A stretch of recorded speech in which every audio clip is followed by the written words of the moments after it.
Cross my heart in hopes to die. Welcome to my dark side.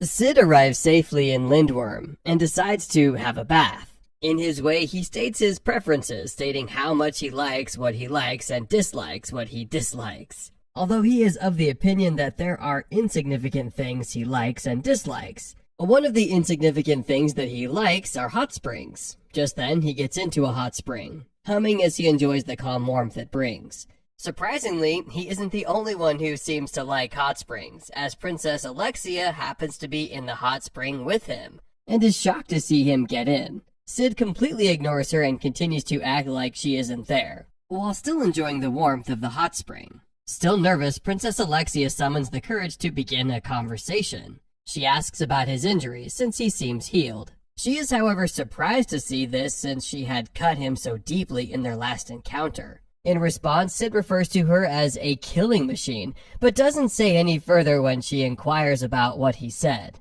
Instead, he seeks to know why she is in town. To this, she states that she had been invited as a guest for the goddess trial. Then she asks him why he's in town too. In response, he states that a friend had invited him since there was a really fun event going on. Proving to be ignorant, he asks her what exactly people do at the goddess's trial, but she finds it surprising that he had come all the way to Lindworm without having an idea about what it is. To let him know, she states that it is a fighting ritual where ancient warriors are awoken from the sanctuary to compete against challengers. Hearing this, Sid believes that the fighters would be competing against ghosts, recalling that Alpha had mentioned something about this. In the midst of his thoughts, Princess Alexia cuts in, discouraging him from having any hopes of participating in the fight ritual, since it is already too late. Furthermore, she looks down on him by reminding him of the fact that the ancient warriors only answer the call of challengers they deem worthy. While Sid decides to mind his business, Princess Alexia reveals that she will not be participating in the ritual. Furthermore, she makes the shocking revelation about the Archbishop of the cathedral's death.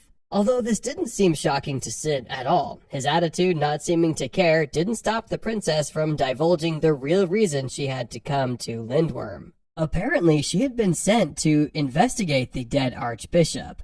After saying all of this, she decides to stop since she can't say any more to an outsider. Hasn't she said everything already? She, however, tries to convince him to join the Crimson Knights if he wants to know more, but he blatantly refuses. While the two continue to spend some time alone in the hot springs, Princess Alexia reveals her thoughts on Sid, as she assumed he would want to hold her. Sid, however, silently tells her to shun such thoughts, since he had made sure not to look at her throughout his time in the hot spring with her. This, he says, will keep them more comfortable while bathing. At that moment, he asks her to stop glancing at his body. In her defense, she tries to body shame him, but is shocked when he rises up to prove to her never to judge a book by its cover. Then he leaves her startled and utterly shocked to her bones. The next day, Princess Alexia meets with the acting archbishop as she demands to conduct the investigation. But he cancels it before she arrives, demanding to know why she chose to do that.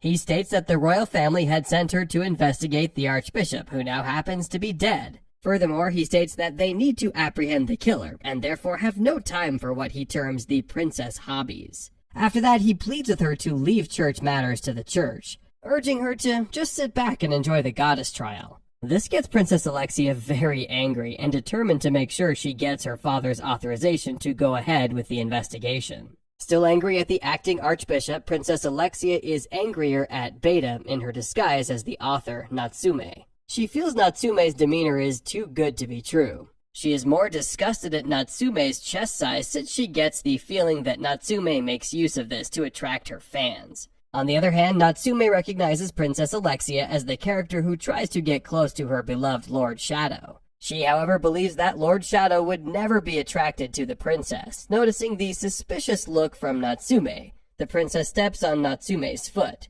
Meanwhile, the acting archbishop begins the goddess trial and the people are excited. One after another, the archbishop calls in and introduces the contenders for the day.